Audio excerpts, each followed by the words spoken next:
In 3, 2...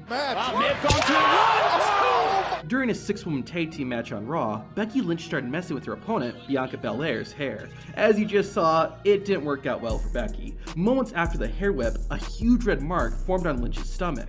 It didn't put Becky Lynch out of action, but that had to hurt. The next time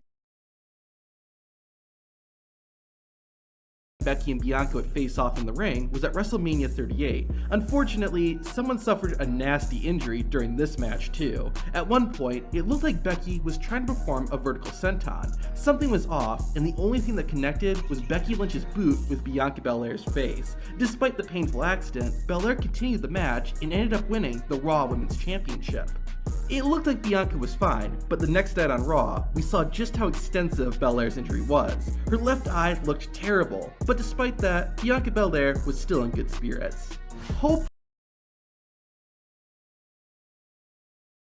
this doesn't mean that 2022 is cursed, but the very first WWE match of the year had someone getting injured. Cesaro and Ricochet were facing off against Sheamus and Ridge Holland during the Day 1 kickoff show. Only about a minute into the match, and Cesaro flipped Ricochet onto Ridge Holland. Unfortunately, Ricochet's boot landed on Holland's face. Ridge soon tagged out and wasn't seen for the rest of the match. We learned later that the botched move broke Ridge Holland's nose. Thankfully, it wasn't too serious, and Ridge Holland was wrestling again soon. But in a scary coincidence, Ridge would later botch a move that could have ended someone's career. While teaming with Sheamus, Ridge Holland was in a match with Kofi Kingston and Big E. Holland and Big E were fighting on the outside, leading to Ridge hitting E with an overhead belly-to-belly suplex. Big E didn't get high enough, causing his head to land on the floor. It was incredibly scary to see, and the accident caused Big E to break his neck.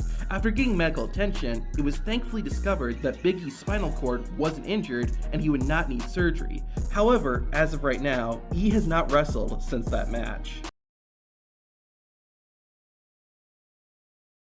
Drew McIntyre began 2022 by feuding with Happy Corbin and Madcap Moss. Their rivalry went on for a few months and included a match at Elimination Chamber. At the event, McIntyre took on Moss in a Falls Count Anywhere match. Even though they could fight anywhere, the most painful moment of the match actually happened in the ring. The match had only been going on for a few minutes when Drew McIntyre planned Madcap Moss with an Alabama slam. Something went wrong because Madcap landed headfirst on the mat. The most shocking part is that Madcap Moss walked it off and continued the match like the whole thing didn't happen. In his WrestleMania at WrestleMania 37 was phenomenal. Sasha Banks and Bianca Belair destroyed each other and would do anything to win. However, when the boss tried to mess with Belair's hair, that was going too far. Oh my God! It was just as painful as it sounds. Immediately, Banks had a mark where Bianca Belair's hair whipped her. Luckily, the match was over shortly after. It was later found out that the accident tore Truth's quad and he needed to undergo surgery. One of the defining images of 2022 was Cody Rhodes' gruesome torn pectoral muscle. But how did he actually get injured? On the Raw before Cody's Hell in a Cell match with Seth Rollins, Rhodes and Rollins got into a brawl. During the fight, Cody tore his right pectoral tendon. That was bad enough, but a few days later, while weight training, Rhodes tore the tendon completely off the bone. That's why the injury looked so bad when fans saw it at Hell in a Cell. Additionally, the reason WWE allowed Cody Rhodes to wrestle was that he couldn't do any more damage. Nevertheless, the injury sidelined Cody Rhodes for the rest of the year. This injury was pretty unique. On Raw in June 2022, Alexa Bliss, Liv Morgan, Rhea Ripley, and Doudrop fought in a fatal 4-way match. The winner got to face Bianca Belair at Money in the Bank for the Raw Women's Championship. At one point in the match, Morgan gave Bliss a kick to the gut, which caused Alexa to DDT Ripley. What actually hurt Rhea though was her own knee. Ripley's boot got caught on the rope, which caused her face to collide with her leg. It didn't seem so bad until Rhea Ripley shared a picture of the damage the accident caused to her mouth. On top of that, the injury also gave Ripley a concussion. Thankfully, WWE puts on each year, and the 2022 Women's Money in the Bank was no exception. One of the participants was Shotzi, who had a rough night. She had a few mistakes during the match, but the worst was when she went for a senton. Shotzi performed the move from the top rope, but ended up hitting the ladder below. It appears her back and or head got clipped by the ladder on the way down. In any case, the move did bust Shotzi open, as evidenced After a long absence from WWE, Lesnar made his in-ring return at the 2012 Extreme Rules. His opponent was John Cena, and in less than 30 seconds, Brock had busted Cena's head wide open. It was so bad that the match had to be stopped temporarily. Lesnar was so reckless during the match, he ended up hurting himself too. Led him to retire.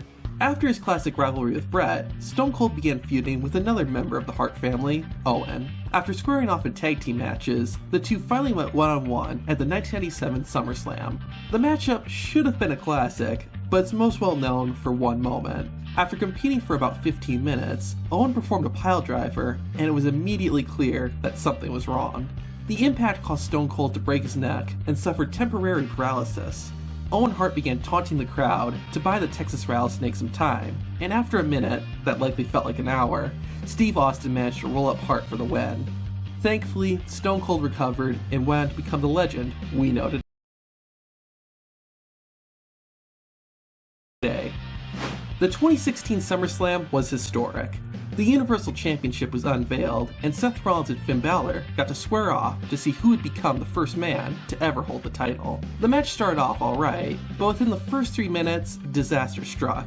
Seth Rollins pulled Balor to the outside and sent the Demon King flying into the ringside barricade. The impact was so hard that it caused Finn Balor's shoulder to be dislocated, but despite the injury, the Irishman continued to wrestle for another 16 minutes. While Finn did become the inaugural Universal Champion, he unfortunately had to relinquish it the next night in order to undergo shoulder surgery. The Prince returned the following year, but sadly hasn't won a